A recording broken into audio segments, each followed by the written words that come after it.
Greetings, everyone. Core here. It's time for another midnight review. Like I said, it's kind of early morning, not so much midnight anymore, but nonetheless, I try to do these reviews as soon as I can. So I went to go see Ghostbusters, which is a remake sequel, I guess. It's I don't know how much you could really spoil that the trailers haven't already spoiled if you've seen them. Um, so most likely this will probably spoil some things in the movie. I'll try not to, but there's your warning. Possible spoilers, but I don't think there's really anything too big to really spoil in this movie. Um, not like some of the other movies and everything like that. Not like Civil War. Not like I guess even Deadpool. I guess it's like Deadpool in a way. You're not really spoiling much because you kind of know what's gonna happen in a way, but then you don't. but you know. So yeah. First off, I like the first two Ghostbusters movies. The first one, of course, is iconic, and the second one, I know a lot of people don't like it, but I do. So I guess I am in the minority on that one. But it's a good movie. I mean, they do rehash a lot of stuff from the first one, but it's good still. And this one seems more like Ghostbusters 2 than Ghostbusters 1. But the whole thing with this one is it's not a sequel. It's kind of like an alternate reality. It's kind of like in comics how you can have a story and then all of a sudden you have like say Amazing Spider-Man, and then you have Amazing Spider-Man, Amazing Spider-Man again, like now, and it's Miles Morales instead of Peter Parker, but it's still you know it's different universe. It's kind of like Ultimate Universe versus the main universe. If you've read comics, then you know about that. So it's just like an alternate reality in a way. It's a different world where what if the Ghostbusters weren't back in the 80s, 90s, and they were actually modern, and it's pretty good. I mean, I gotta say the first half of the movie is it definitely hits the ground running. It definitely wants to get to the ghost busting, busting, I guess you could say. Um, so it definitely speeds through a lot of stuff. And I don't know if it was just me or what, if I was tired because I just got a graveyard to go watch this movie, or what. I don't know what it was, but it just felt the editing just didn't feel. It felt weird. It felt really. It I don't know. It just didn't feel right. Like it didn't feel like the editing felt more like a Saturday Night Live skit, where it's kind of like cut in kind of the wrong situations, the wrong. It's like a live edit. It's not like something that's been recorded and people can go through and actually get time to edit it to make it more streamlined, to make it more better. And the first half is like that. After that, when they start actually, they get the proto packs and everything like that, then it starts getting better for sure. Um, the story starts getting a little bit more solid. It starts actually getting more interesting because the whole start off is just getting to that point. And the second half of the movie is probably the best part. It's actually really good. Um, the new inventions that they make, the new Ghostbuster, trap was pretty interesting. It's a lot of their stuff feels more homemade in a way compared to the original Ghostbusters. That's pretty interesting to see how they did that. The new Ghost Trap is actually pretty cool. The way that the little footstool comes, for them to press on, that's actually really cool. It's see that in action, and it actually blends in with the pack pretty well. It doesn't just hang there. Excuse my phone. uh, it doesn't really just hang there and kind of look cumbersome. Like it actually looks like it's part of it.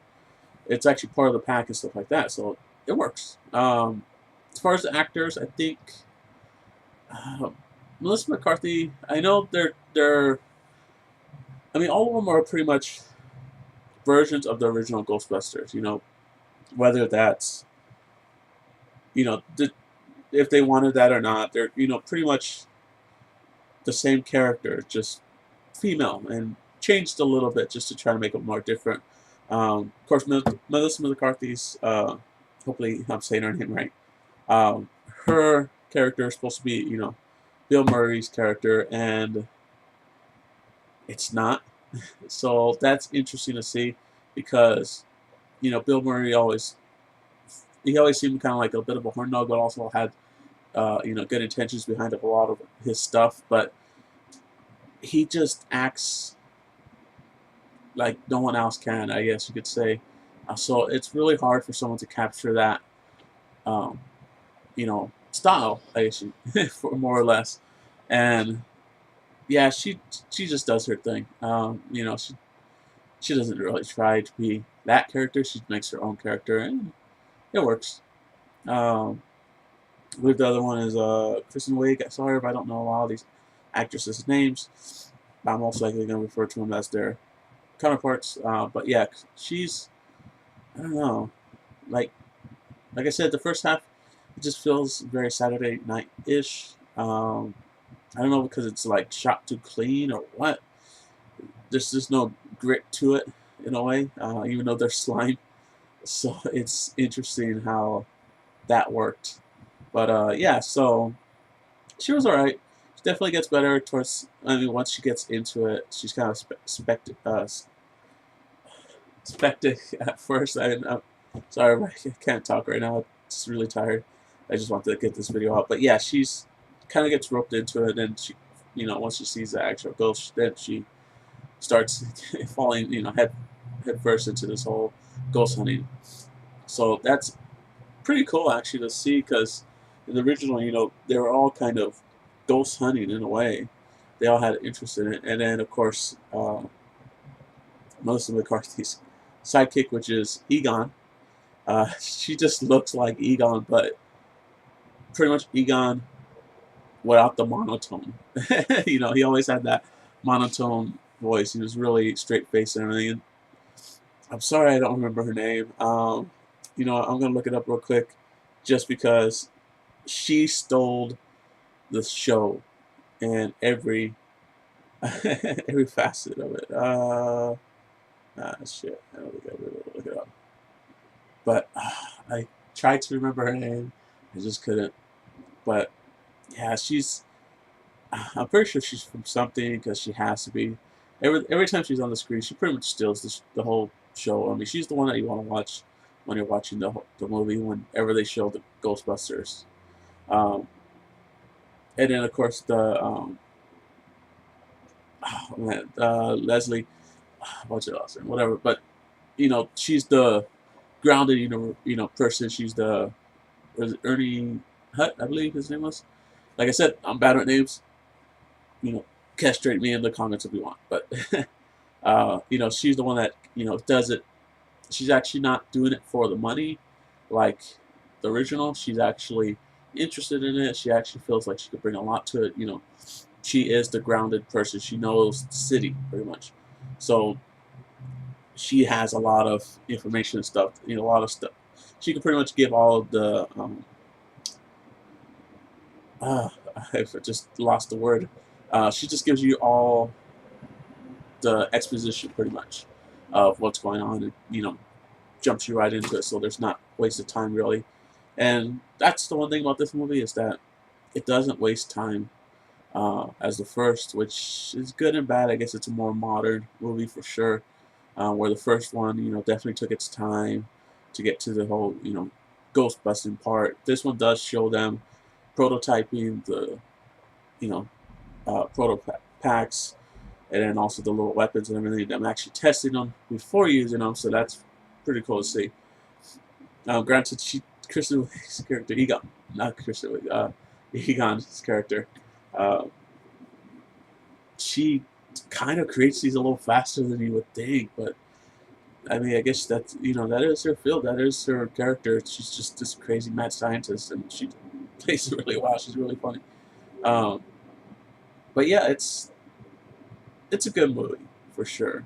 Story is definitely uh, quick. It's definitely pulls a few things, well, quite a few things from the original, but modernizes it enough to make it feel different enough. But like I said, if you've seen the first one, you are going to notice a lot of stuff, especially at the beginning.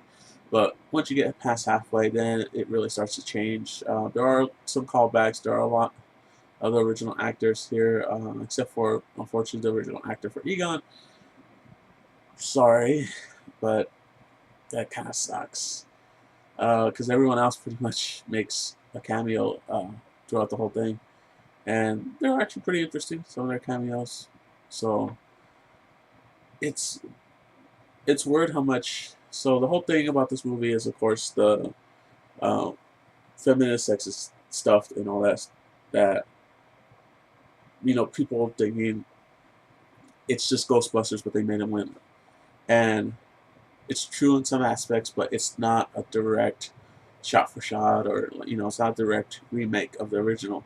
They do change up a lot of different stuff. They actually, the first ghost that they encounter is not in the library; it's somewhere else, um, and where they find all the other ghosts are different places, and they actually make sense in a lot of places, and it's actually interesting to see um, some of the designs that they used, but they're not as colorful as the original, where they had a lot of different colors. There was like hot pink, there was neon green, there was blues, there was pretty much every color of the rainbow was a ghost, and they all had these really exaggerated limbs, body parts, facial expressions, extra teeth, eyes, whatever. They make them look like creatures.